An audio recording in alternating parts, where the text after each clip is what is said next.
Why I couldn't care less about a Born Again remix. This is Martin Popoff for the Contrarians. Okay, so this is a little bit of a rant show, I suppose. I was just kind of having a little back and forth with a buddy of mine, Mike Busick, and we were talking about. He pointed out to me, and I'd seen it before. I'd seen it referenced on Facebook and whatnot.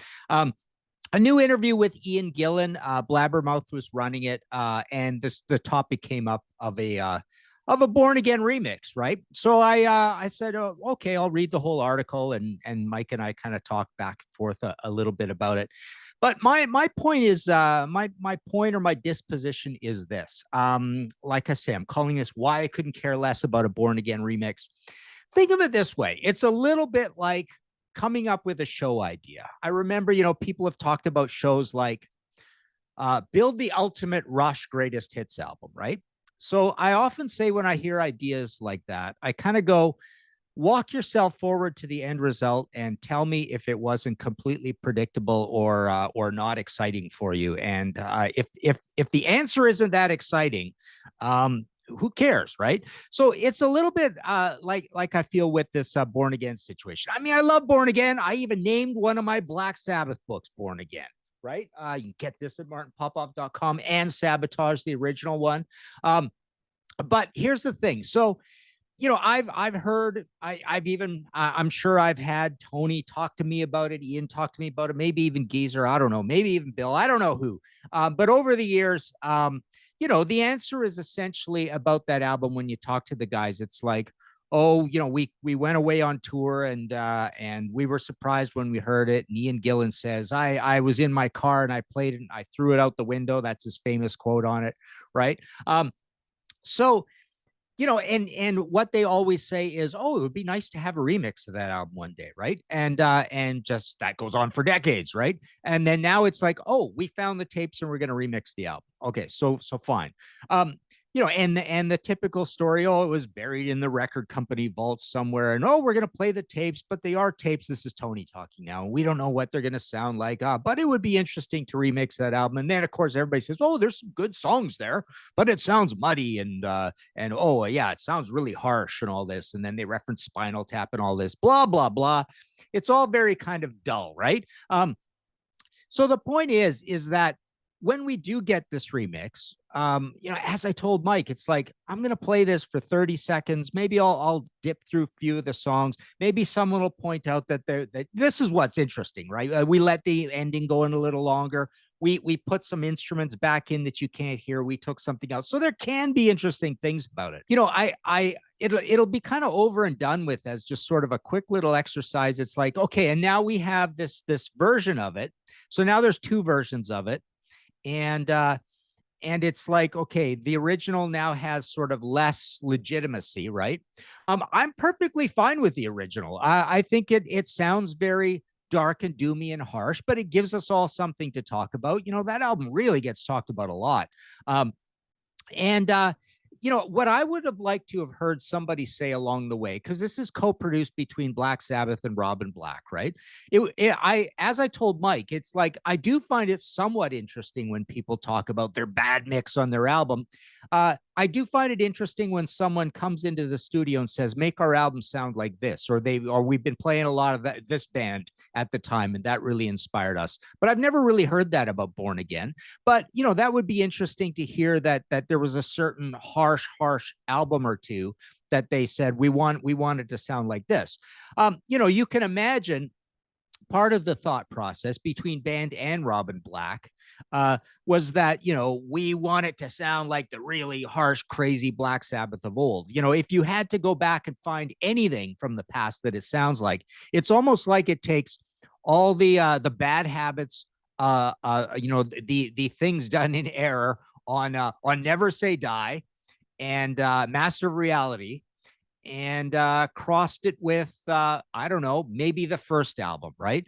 So it's got a rawness and a basicness, but it's got some kind of big errors about it, right? And it is this big, muddy, crazy sound, right? But you're going to listen to the remix and you're going to say, well, here's the more the mortal version of this album, the album done by mortals. Here's the ordinary version. Here's if it was made like a regular record. And that's not a very exciting thought to think, right?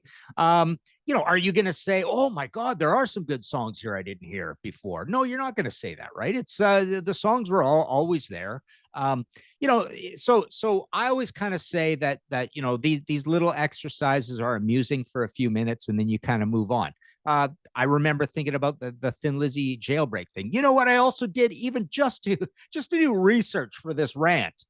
How we just had put up that thing where I ranked the Rush productions, and I said something like I couldn't care less about old Vapor Trails versus new Vapor Trails, and a bunch of guys jumped all over me, right? Oh, your ears are gone, how can you say that? Vapor Trails has to be right at the absolute bottom, right? So today, just to prepare for this rant, I went and played some of the old Vapor Trails to the new Vapor Trails. I could barely tell the difference.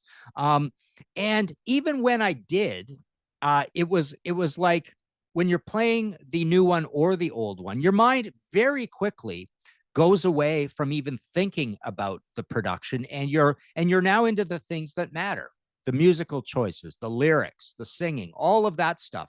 I remember having this thought, you can play this game with yourself and have this experiment. In the old days when you would have bootleg albums, right? And you'd put it on, you go, my God, this is absolutely, completely unlistenable. Like, what is the point of having this thing, right? You let 30 seconds, 40 seconds, 50 seconds go by, and all of a sudden you've forgotten, you've chucked out the window the idea of the bad sounds. Your ear adjusts to it, and now you're just enjoying it for what it is, which on a bootleg is a live situation that not a lot of people own or have heard on record. So you're kind of just marveling at that when you have a bootleg, right? Now things are obviously way different with YouTube. So there you go. I mean, one more thought is like, the more interesting thing about this whole thing is, what is the psychology of these rock and rollers where they have something more important to do than to attend and approve the mixes of their albums, right? So that's just a rock and roll stupidity thing, right? If it should matter to Ian and Tony and Geezer and Bill what this record sounded like, but no one cared, right? It should matter what the album cover was, but no one cared. So that's the funny thing about all this as well. It just reminds me a little bit about that whole idea that I've ranted about before. You test out you test out 100 guitarists to join your band and be in your big band and be the replacement for Richie Blackmore or something, for example, right? And you hire a guy that's on heroin. Or you go through a test and you listen to 300 lead singers, and you hire a guy, and boy, this was a good choice. He doesn't write songs. It doesn't really matter. We like his voice. Like, come on, rock and rollers. You think about everything, especially if you're going to put in all this effort. So all this effort of going through and making the Born Again album, you could have been around to decide on a mix. A-B, a whole bunch of mixes, A-B-C-D, a whole bunch of mixes, and decide what's what and what's where, kind of thing. But yeah, I mean, a whole lot of fans just love that record. I just love that record. Had it sounded completely different, who knows? We still would have loved it. Maybe would have liked it a little bit more, but I think it's perfectly fine the way it is. And there will always only be one version of the album for me. But yeah, anything else fun you can do with it. It's a fun little exercise for what it is, but who cares? So that's why I couldn't care less about a Born Again remix. Go play some Born Again.